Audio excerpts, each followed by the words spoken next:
yönetimindeyim.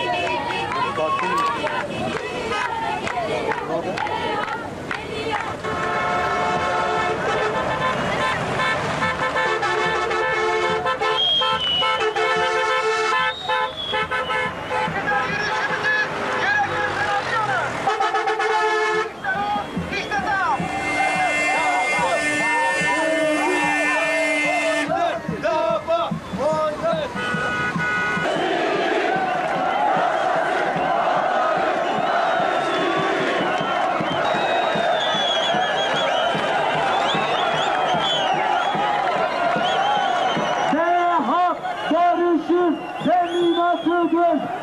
Seha.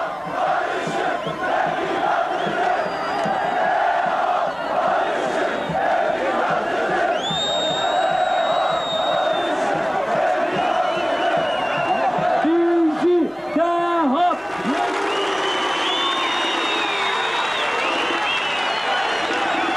Değerli kardeşler, bu ülkede yıllardır iktidar olan bir anlayış, bugün hükümet ortaklarından birisi.